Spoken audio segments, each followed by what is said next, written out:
מכובדי הנשיא הרצוג ורעייתו מיכל, מכובדיי הרבים, ובראשם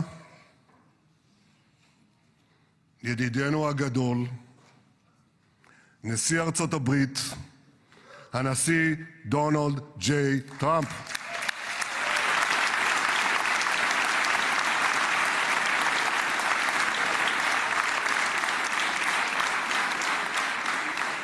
ברוך בואך לירושלים, בירתנו הנצחית.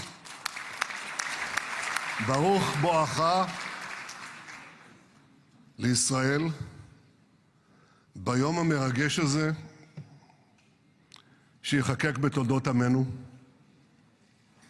וגם אתה, הנשיא, תחקק בתולדות עמנו, כי כבר נחקקת בתולדות האנושות. אבל אנחנו, כפי שנאמר, זוכרים את ידידנו, ואנחנו יודעים את חלקך החשוב והמכריע בהחזרת יתרת חטופינו ביום הזה שהתבשרנו עכשיו, רק לפני שעה קלה, שכל חטופינו החיים שבו אלינו. איזו התרגשות.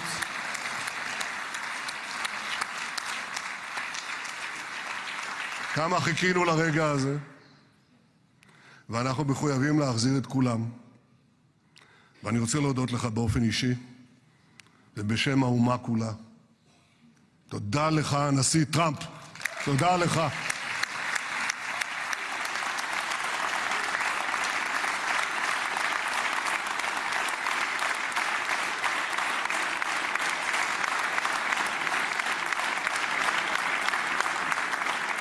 Now, I know that the teleprompters are working well, though I'm not using them. But I'm not sure about the translation. So I'll say words in English. President Trump, the Knesset welcomes you and your distinguished delegation to Jerusalem, our eternal capital. This is your first visit to Israel since you recognize Jerusalem as our capital and moved the embassy here. Thank you, President Trump, for that.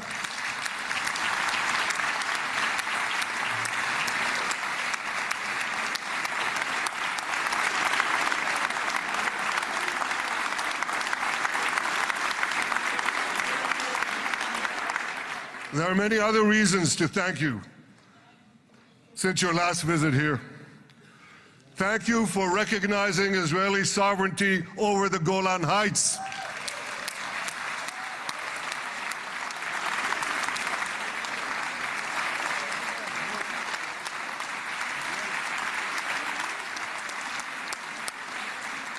Thank you for standing up to the lies against Israel in the United Nations.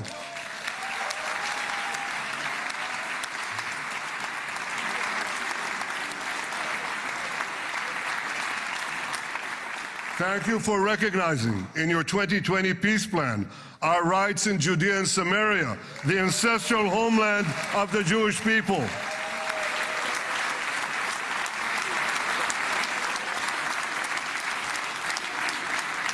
Thank you for brokering the historic Abraham Accords. Abraham, Eskhemei Avraham.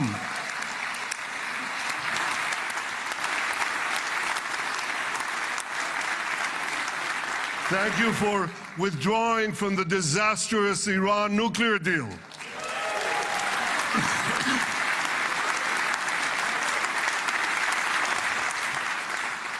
Thank you for supporting Operation Rising Lion and for your bold decision to launch Operation Midnight Hammer. Boy, is that... You got to hear this.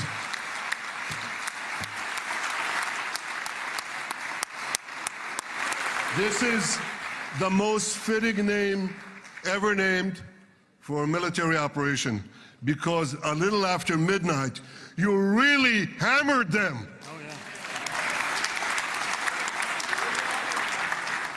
My friends, this is only a partial list but it's enough to affirm what I've said time and again.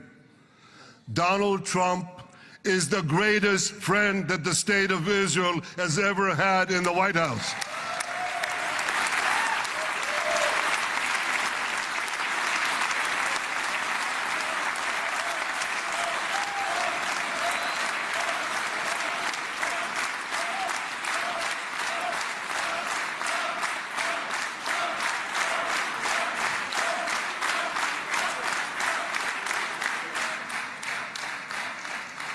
No American president has ever done more for Israel. And as I said in Washington, it ain't even close. It's really not a match. Mr. President, today we welcome you here to thank you for your pivotal leadership in putting forward a proposal that got the backing of almost the entire world. A proposal that brings all our hostages home.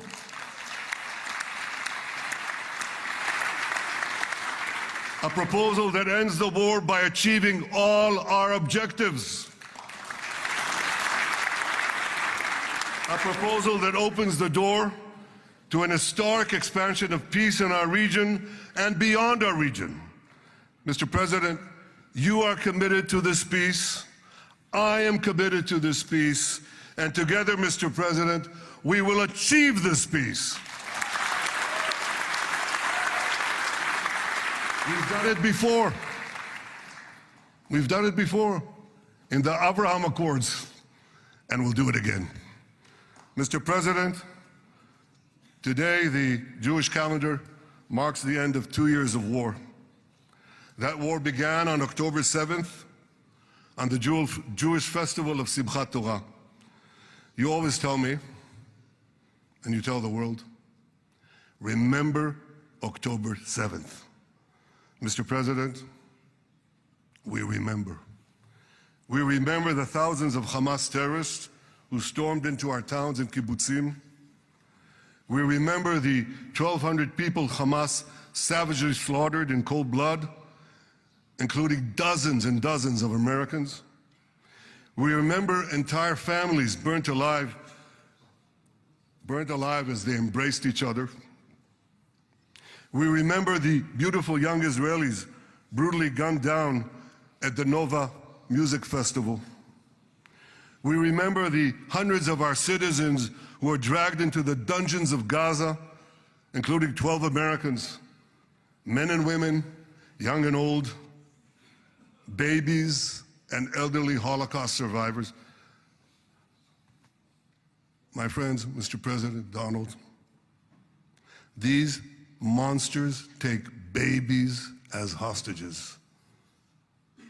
In response to this barbaric attack on October 7th, Israel did what it had to do. With indomitable courage, we set out to defend our people, to defeat our enemies, and to release our hostages. Our heroic soldiers fought like lions. They fought on the front lines of civilization and barbarism. Israel achieved amazing victories over Hamas and the entire Iran terror axis. Sinwar, Dev, Hania, Nasrallah, Assad, they're all gone.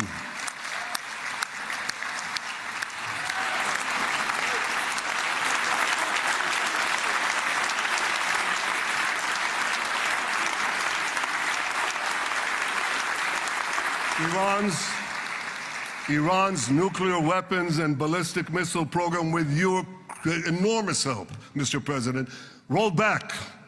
Half the Houthi leadership wiped out. But the price of this victory, the price of these victories, has been heavy.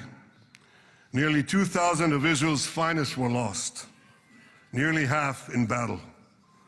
They left behind parents, spouses, siblings, and children.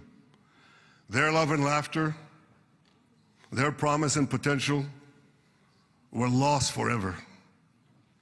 To the families of our fallen fighters, many of them are here, I say, I know the depth of your pain. I know the inconsolable grief that will accompany you for the rest of your lives.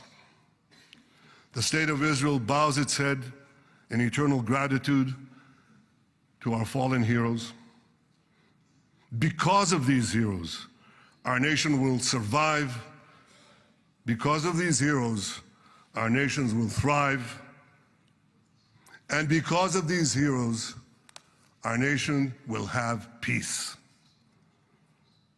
Mr. President, thousands of our brave soldiers were also wounded, suffering terrible blows to body and soul. Brave soldiers like Ari Spitz. Ari is an American. Ari is an American Israeli who was injured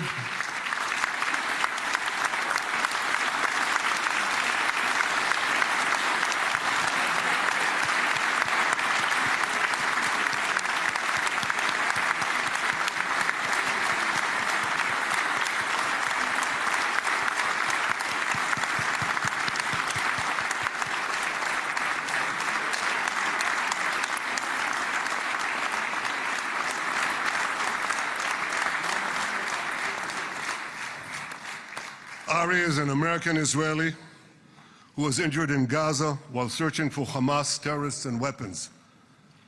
2 of Ari's comrades were killed in this action and 10 were injured. Ari was presumed dead, but made a miraculous recovery despite losing 3 limbs. Ari, stand up for a minute alone. Stand up. There you go. There. Ari, you are the spirit of Joshua. You are the spirit of David. You are the spirit of the Maccabees. You are the spirit of Israel. I salute you. We all salute you.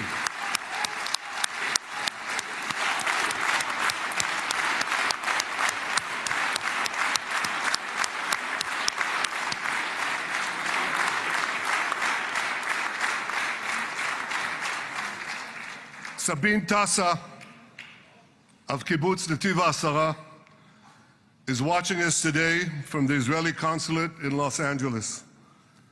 Sabine lost her husband and her oldest son on October 7th. She is the mother of 3 other boys. 2 of them, Koren and Shai, witnessed their father jump on a Hamas grenade to save his 2 sons. We all saw the film of those 2 boys crying out in pain, "Father is dead. Why? Why did God save me?" Mr. President, my friend Donald, I've seen some very tough things in my life, but I couldn't bring myself to watch those boys suffering again. So I didn't see this film except once. Yet Sabine, their mother, has had the strength and fortitude to show this film across the world. And my wife Sarah and I asked her, "Sabine, how do you do it? Why do you do it?" And she answered, "I do it to show the entire world the monsters Israel is fighting and the justice of our cause." This is what she's doing once again in Los Angeles. Sabine, you can hear me now. So I want to tell you on behalf of all of us, you embody the spirit of our biblical heroines, Deborah, Ruth, and Esther. You too are the spirit of Israel, and we all salute you.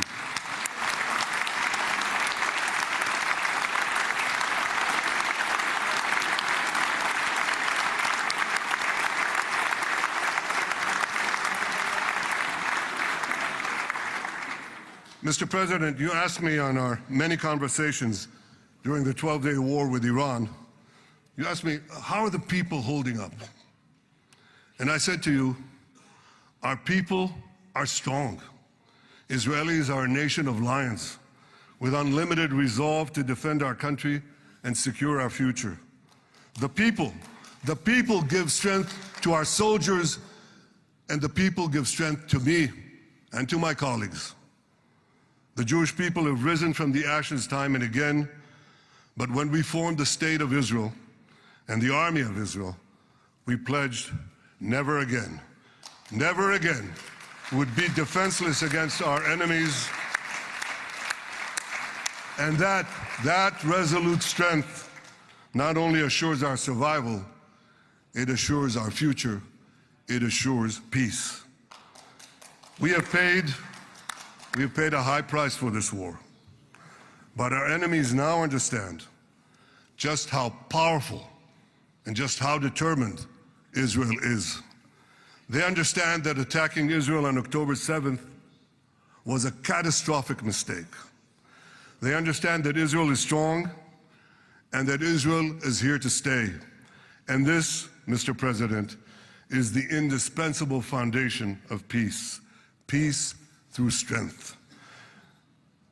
Ladies and gentlemen, this is a momentous day, a day of great joy as the remaining hostages come home. My wife Sarah and I have met with the hostage families many times.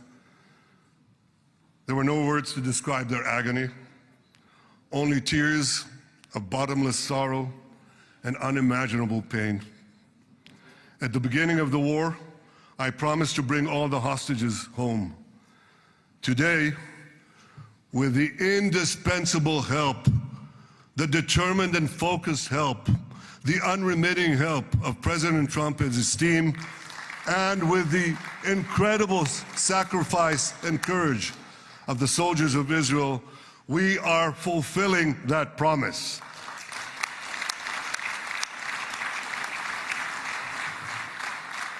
It has been a long journey to get here.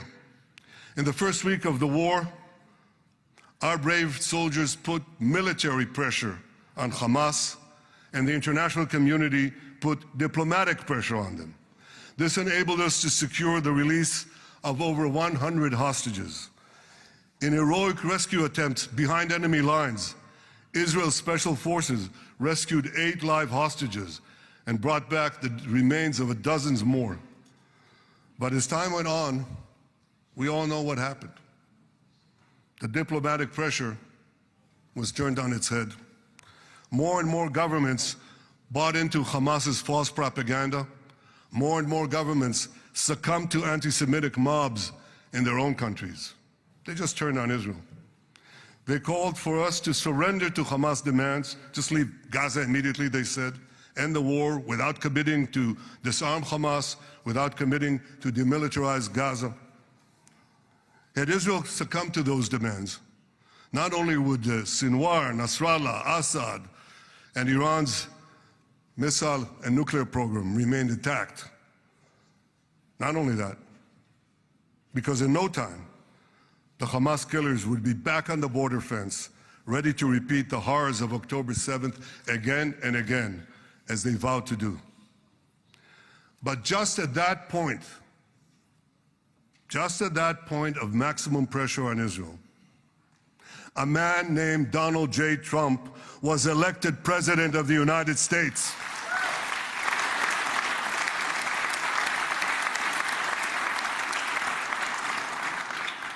And ladies and gentlemen, overnight, everything changed. Everything.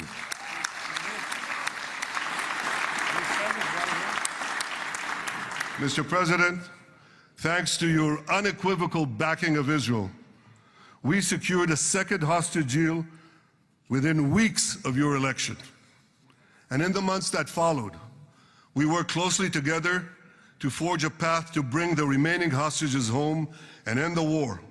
End the war in a way that ensures the disarming of Hamas, the demilitarization of Gaza, and that Gaza would never again pose a threat to Israel. 2 months ago, you fully backed my decision to send the IDF into the last Hamas stronghold in Gaza City. You shared my view that this military pressure would help free the hostages. And despite all the criticism, all the naysayers, we were right. Hamas caved in. And 2 weeks ago, you succeeded in doing something miraculous. You succeeded in doing something that no one believed was possible. You brought most of the Arab world, you brought most of the world behind your proposal to free the hostages and end the war. I want to thank Steve Witkoff, Jared Kushner, and Ron Dermer for their great contribution to this effort.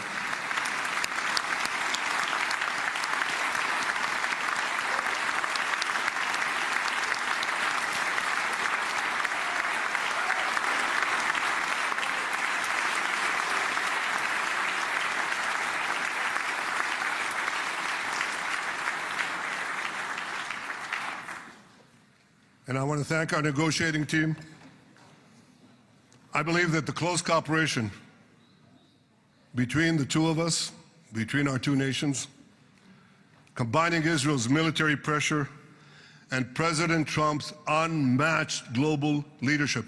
I have to tell you, I've seen a lot of American presidents. I've seen them all in the time that I've been here, and I've been here quite a lot of time. I've never seen anyone move the world so quickly, so decisively, so resolutely as our friend President Donald J. Trump.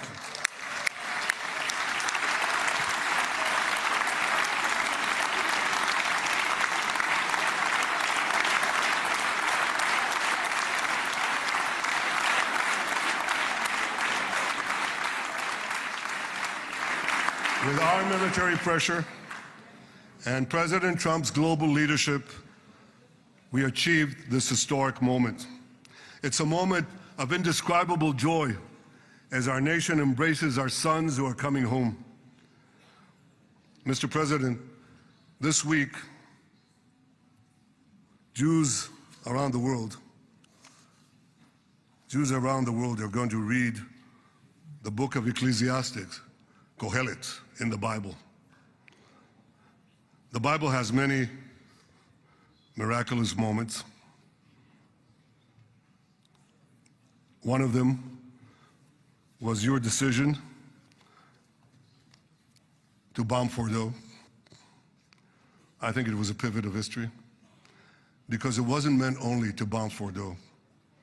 That action and your previous action of taking out Qasem Soleimani, the architect of death, I think that changed the balance of power in the world. You brought America back again to the driver's seat.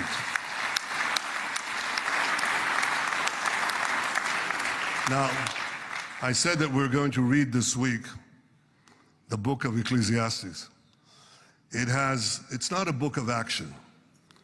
It's a book of meditations, of thought, a perspective on life and on death.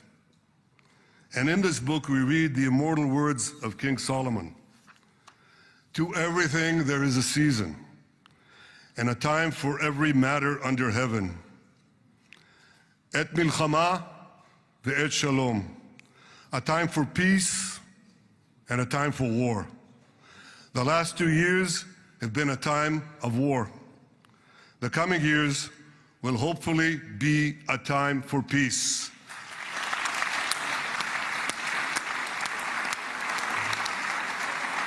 Peace inside Israel and peace outside Israel.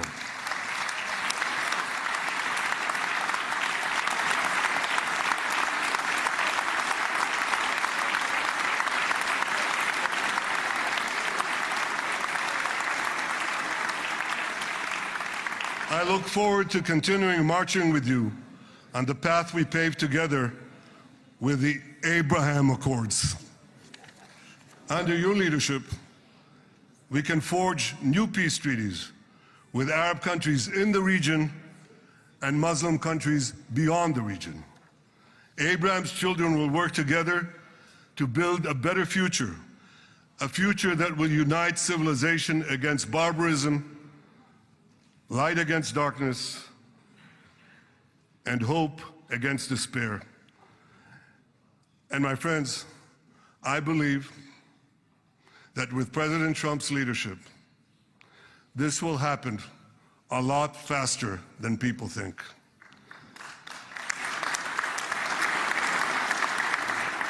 As Prime Minister of Israel, I extend my hand to hold those who seek peace with us. No one wants peace more than the people of Israel. Israel will always remain vigilant in defending itself, and Israel will always remain full of hope. Hope is our national anthem. Hope is our creed. Hope is our strength. It is time, my friends, to realize that hope and expand the circle of peace. Mr. President, thank you for all you have done for us. I have submitted your nomination to be the first non-Israeli recipient of the Israel Prize, Israel's highest award. As to that other prize, just a question of time, you'll get it. But I want you to get the Israel Prize, our highest award, to our greatest friend.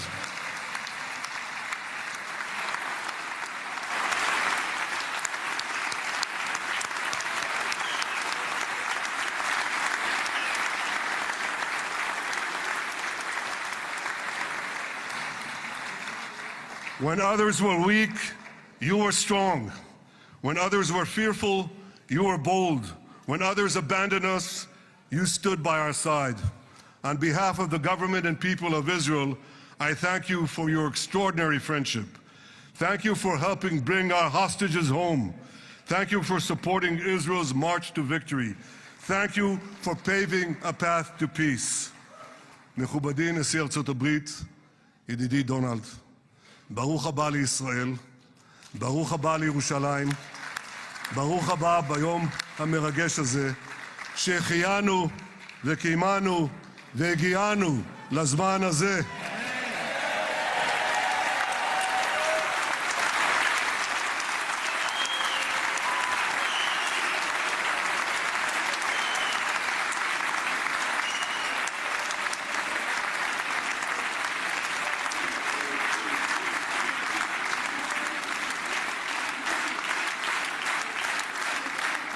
May God bless you and your family, Mr. President. May God bless America. May God bless Israel. And may God bless the covenant between our two promised lands. Thank you, Mr. President.